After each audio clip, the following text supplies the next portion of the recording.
Singing सीखना चाहते हो तो इन बातों का ध्यान रखना, वरना बाद में आपको परेशान होना पड़ेगा। सबसे पहला पॉइंट है कि ये जो सिंगिंग सीखने का डिसीजन है ये आपका अपना होना चाहिए। ऐसा नहीं होना चाहिए कि आप किसी इन्फ्लुएंस में या किसी एक्साइटमेंट में ये डिसीजन ले रहे हैं। अगर सिंगिंग सीखना आपका अपना डिसीजन नहीं है, खुद का डिसीजन नहीं है, तो हो सकता है कि थोड़े टाइम के बाद आप बोर होने लग जाओ, थोड़े टाइम के बाद आप डीमोटिवेटेड फील करने लग जाओ, क्योंकि ये डिसीजन आपने खुद नहीं लिया था, आपने किसी के इन्फ्लुएंस में लिया था या किसी एक्साइटमेंट में लिया था। क्योंकि इन्फ्लुएंसेस भी ख़त्म हो जाते हैं और एक्साइटमेंट भी ओवर द टाइम ख़त्म हो जाती है। जो चीज़ आपको हमेशा आगे बढ़ने के लिए मजबूर करती है वो है आपकी मोटिवेशन, वो है आपके गोल्स, वो है आपका डिसिप्लिन। तो अगर ये डिसीजन आपका नहीं है तो ऑब्वियसली ये तीनों चीज़ें आप कैरी ऑन नहीं कर पाओगे। सेकंड पॉइंट है एक अच्छा टीचर का मिलना।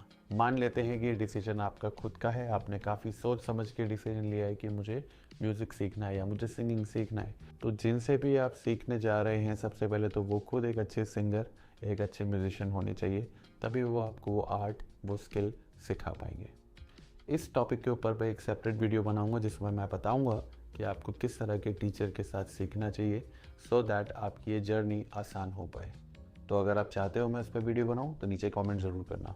थर्ड पॉइंट, मान लेते हैं कि डिसीजन भी आपका था और आपको एक अच्छा टीचर मिल भी जाता है। उसके बाद जो आपकी रिस्पॉन्सिबिलिटी वो ये है कि आपको उन टीचर के साथ डिस्कस करना है अपने स्ट्रेंथ्स, अपने वीकनेसेस, और उनसे आइडिया लेना है कि आपके लिए क्या सही रहेगा। साथ ही साथ आपको सोचना भी है कि आपका लॉन्ग टर्म गोल क्या है, आपका शॉर्ट टर्म गोल क्या है, और वो गोल आपको अपने टीचर से डिस्कस करना है। फोर्थ पॉइंट है ट्रस्ट। अगर आपको अपने टीचर से डिस्कस करने के बाद ऐसा लगता है कि हाँ ये केपेबल हैं मुझे सिखाने के लिए, मुझे बताने के लिए, और इनके साथ मैं कंफर्टेबल हो सकता हूँ, तो उस पॉइंट के बाद आप ट्रस्ट रखें। ऐसा ना हो कि उनकी हर बताई हुई बात को आप डाउट करें और आप एक सेपरेट सर्च करें और गूगल सर्च करें अबाउट एवरीथिंग। इससे होगा कि आपका कभी ट्रस्ट डेवलप नहीं हो पाएगा। एंड ध्यान रखना, एक टीचर और स्टूडेंट का ट्रस्ट जो है वो बहुत ज़रूरी है कि उनको एक दूसरे पर ट्रस्ट हो। लास्ट पॉइंट, अपनी प्रोग्रेस को ट्रैक करो। ये काम आप खुद भी कर सकते हो और इस काम में आपके टीचर भी आपको हेल्प कर सकते हैं। बोनस पॉइंट और बताना चाहूँगा, always invest on your self. Don't go for cheap classes, for cheap courses, क्योंकि किसी भी वैल्यूएबल चीज़ को सीखने के लिए आपको इन्वेस्ट करना होता है।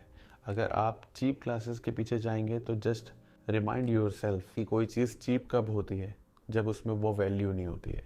तो always invest on your self.